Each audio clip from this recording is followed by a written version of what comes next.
sana kwa asiasi kwa hiyo sana. Kwa hiyo tatu tapo ya tunde.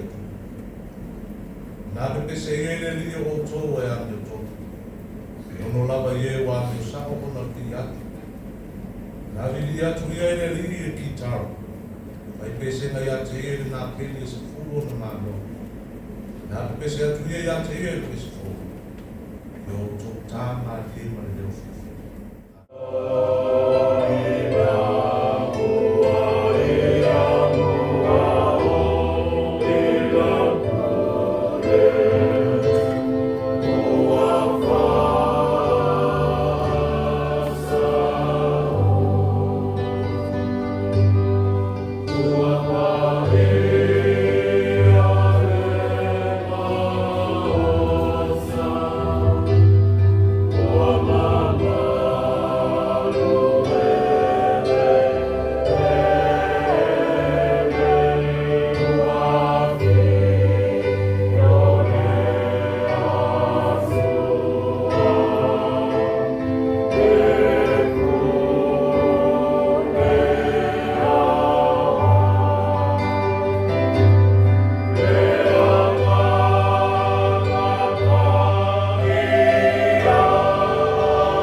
Ia le tapaina, nei le tua lo so portino, sili lo so fu fare ngana. Fatalo fatu, au marta to mafutanga ni chaya. Me fai ai le ngana i rumo le tua, fai vai se lo pepe le tapaina ni chaya. Mai no sui lo tanga le fa feiva. Fa tua lo fai ngana le malang mai, no lo to taulanga so fu ale. Tai na tuku mai, pau mai le ngata ia lo tenga lauma. Se yo lava i fanau. Leo ko to pati mai da so na ala nei ta se o tato mo no winga eu mai na una suma ni fai fa o ma to ma tua fa na ma no so fu ala le so fu ni ia le tua ina o tato fei lo nei ta no mo fai ta ko na ala to so fu o for fa na na leo ma fu ai o tato fei lo ina nei ta o fifi foi fatalo fa a fei noi pe ma volume un tato ru pa mai na lenga te le o ta fartitas al fanna o tato ta ngavena ma lo so fu ni la ta vai va au tato la ta ta la mea fai uma le te sang au ang le ia tu ro to so fu ma la una ma lo fatino ai no tato pa se na pea il fe au ma na lenga General Tormonto, Taylor Sama, Patuan kalangan paya yang menua bertatu boya sane la fesal panang fa bunga pergi oleh tua terlalu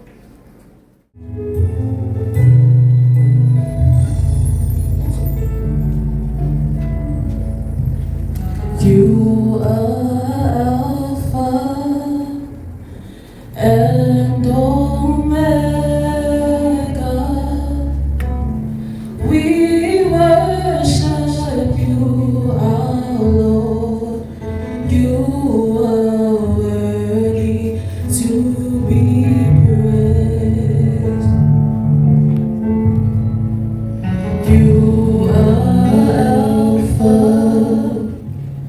and Omega. We worship you, our Lord. You are worthy to be praised.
Ape a ma o muamua e tanu matina, ma o ite kai au.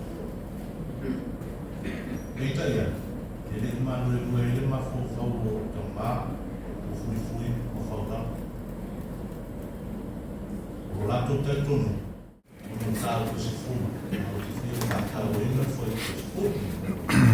Pāpea. O le whina ngaro leo o whapai e ina i tātou i tau langa i tino i Jesu Keriso na whai matasa.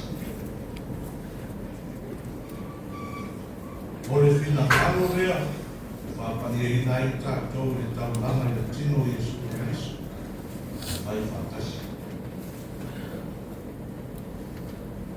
O le whina ngaro. A tātou koe te pai umai e whai upo e waka. Whai kui. Nai whai mai, lea tū ai. Sira mai. O te aru atu e whai aru whina ngaro. O te aru whina ngaro.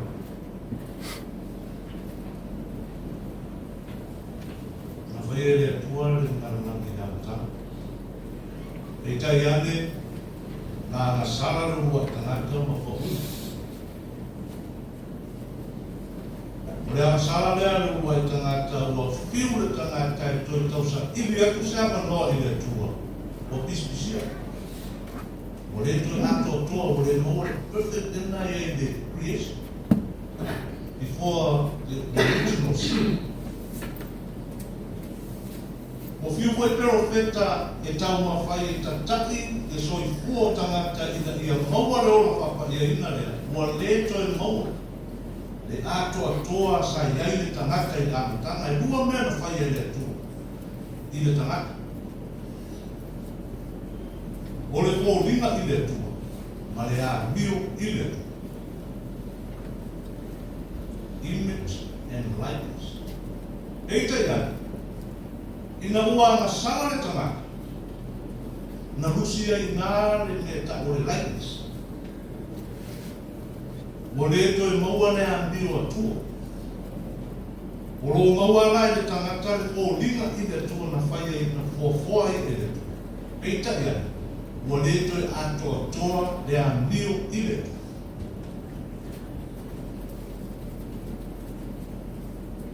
E o lava ia mose na whaatonu e le atua. Ina i ta tai le nu o Israel, ma tau ma whai whau le olo le nu i le ola tātua. To topi o si tauranga, to topi whai tauranga, to topi tangata e ta pena ia tauranga i le atua. O tauranga o whaamangaro, tauranga whawhetai, ma tauranga e sose mea. Peita iani, e lei ma whai e whai tauranga ma o si tauranga siri. E lei ma whai i le toto o tauranga i o malu na saunia. Ona toe furu ma whaamama ato tore tangata. Lea kātou whai tau mai i le tusi lea sa whai tau ina mai tene i fō. A kātou wa aile whai koe whānei runga atu tusi whai tau. A wā e le ma whai kona awi e se ina o anga sanga i le toto ovi poka ma oti. E ma whai. O le pispisia lea ma le whaanea ina o le tangata e te a fōru. Wa whiru atu e su e atu ma tau ma whai e sa ili atu so nā wanoa ili atua. O punitia. Te lera wale pāra e punitia ai. O whiu ko ile atua e toe wa ai mai i langa tangata. Wa le maua le tangata piu a rea na tau ma whai ili atua e whai amatanga. Ti ngāo nā rofa mai le atua i le tangata. Wa le toi ato atua fo i rea watu a le tangata i le. O le ara le mea na whai ele atu. O le whina ngano le atua le e ere matua le te au. Ia to e sau e la langa le to i dara. E ara e nona o pedo Jesu Keriso. Le ara o maua mai ai le matua o ile whai upu lea sa tātou whaitawina se furu. O le whina ngano le. Ua whaapakia ina i tātou. I le tau langa. I le tino Jesu Keriso na whai whaatasi. Whai whaatasi, once and for all. Tasi ai rasi. Tasi la wale maningo le toto Jesu Keriso na whaamahina le na rangi atoa. Tasi la wale toto le tāua le toto Jesu Keriso na atoa ai mamama i le tangata i lumo se whanga le. O whai pula lea o whai mamatua. O loo whaata ua ai I to tono le tusia e preu. Ma wha e doa mai I le tangata o le tau rana lea na saudi e Yesu Keriso. E sili I tau rana uma e sa me whenga na whai. O le tusia e preu, ma le tau ma whai o le apostolo, o le tusinara sa tusia e preu. O le karesio tangata sa le lotu I tei. E ea o mai teki nei tuese. A o le lotu I tei, e na o whenei na tuai e taitonu e. E taitonu le tulafono, taitonu I a Mose, taitonu I a Abrahamo, taitonu I a Mekisate. O poutu na ma whaamai o taitonu ma whai o tei. A tātou whai tau le tusia e preu, sau rawa I amatanga. O lo tau ma whai le tusitala e whaamai, ti e le Keriso Yesu Keriso lea na fio mai, pai mai le tusitala I mtapu mo, Yesu Keriso. E sili atu I angel, o Yesu Keriso, e sili atu le tulafono. O Yesu Keriso, sili atu I a Mose, sili atu I a Abraham. Yesu Keriso. E lai na tutusa mekisate. Yesu Keriso. O le osi tau lana si, a o le tau lana si. E ono e matua o le nitaia. O le tau ma whai o le apostolo o le tusitala, e wha amati e le Yesu Keriso lea no mori atua I ekalesia, ma tau atu I tangata o e peru, le au I utaia. O le taitonunga le to te taitonu e ile atua. O le to e o ngā poutu o le taitonunga na ina ua fio mai Yesu Keriso. O Yesu Keriso lea o tātou taitonu iai. E sili atu I peritone, sili atu I tulafunga, sili atu I a Mose. Abraham, le tupungo I te. Yesu Keriso le. Le oro tau talai I a profeta o Nika. Na mai e tusi o Nika. A o oe pete e mai wharata. E titi o I afio yuta, e tupu mai ake, oe moa. O lewra te whai ma whai pure I a Israel, o rona tupu mai, tagu mai ana muare, tagu mai una polo ala. Beyond creation. E tua atu o creation, le tupu leo le hawhanau. Ai whanau mai le nuku whatau wa o pete e mai wharata. Whatau wa area na tamo whai lea tua e ala mai ai, ma ui mai ai I e rata. Mo walunga rapa le expectation na Israel, matangaka I utai e lea fio mai o Yesu Keriso. Patantake Israel me o mai lawa I teki ne whamai o lea tua e fio mai lau. O le tuku sili e saru ma le pawa ma le maro se whato I laro ai maro kumarala. Eita ia. O leo o ma le ua awheta o sama tabo no tātou taitonu ua uma o nā fio mai Yesu Keriso. O le Kerisimasi o tātou wanga atu iai, ua nā o le whaamana tunga o le a fio mai o Keriso. A ua uma ngā puenga Yesu Keriso. Ngā ruenga le Yesu Keriso nā fio mai ma whai mau si tauranga siri.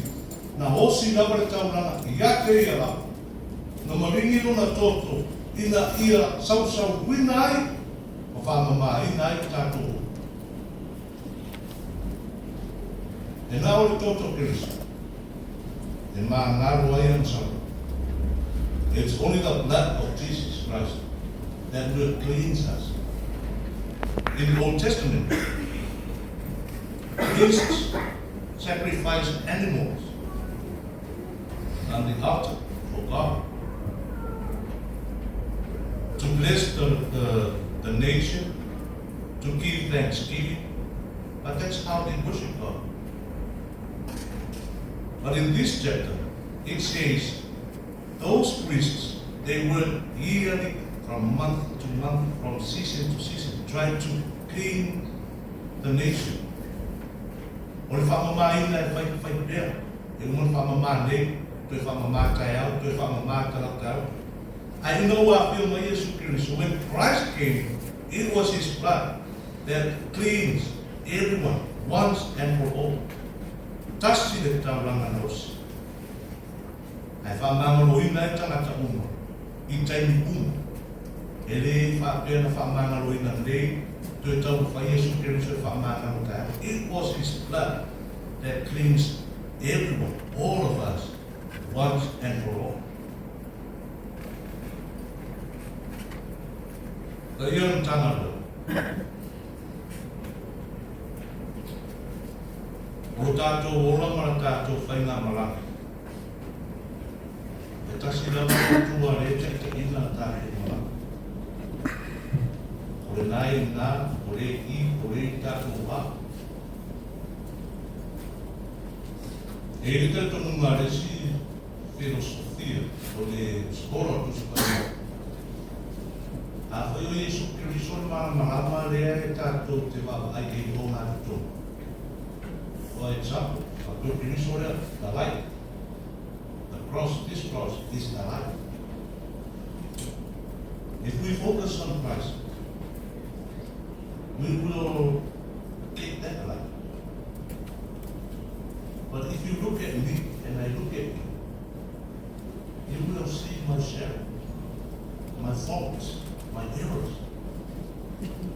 If I can have a little eye to the other, te roa tuno pao, o se se mau faletua, o na tātou tāua, I will argue o tauna whai oe I no pao, e te tauna whai mei na I no pao, ai ngaro ai e tātou, e marama e tātou te whasa.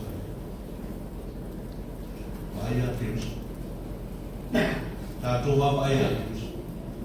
We have to focus on Christ only. He will lead us. He will guide us. He will protect us. Nā ole toto ramo Yesu Keriso. Whanoma I nai tātou unga once and for all. I oro tanga rau. Tātou malanga ma Keriso. Tātou whātua tua I rā malanga o Keriso. Tātou tari tonu I le arofa ma re whamaoni o Keriso. E manuia I na tātou whai ngā maranga. Ao tātou whārangorango I tātou ngā rosi ma ro tātou inoa. E le inu se le rei. Ao tō whārangorango ko I mo tō whātua tua whāpeo le au auna ale atua tai le ngā muenga. E le inu se le rei. Wa ai a Keriso. Wa nā oia lava. E manuia ai le whai ngā maranga.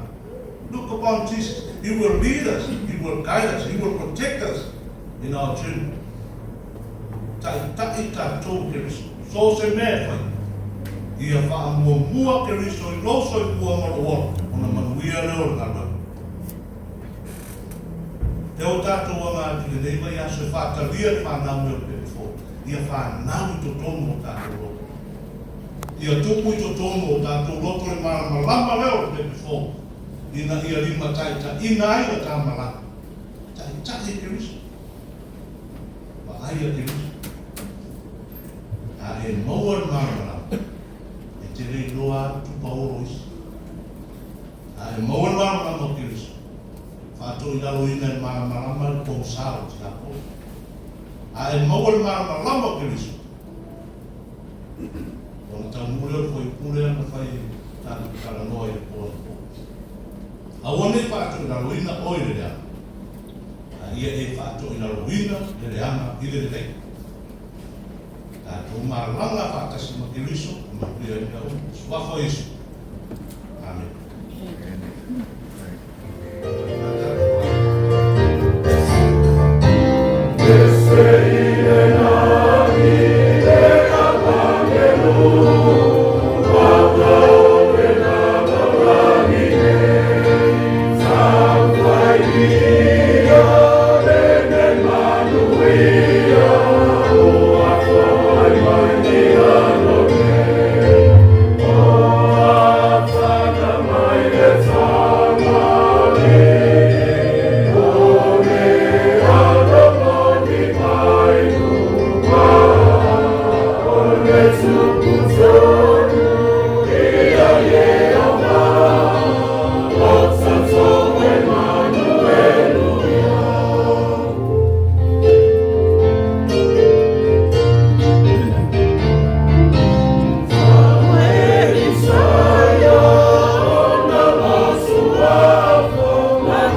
lua ia o te o le whaisanga. Mātau nō mai. O fo i mai pārai o. O te mau whai te te leo whanua. O te mau whai te whane. O mau whai te whane rokuni. A siki o mau whai te o whaisanga. Tō ai ari te whane.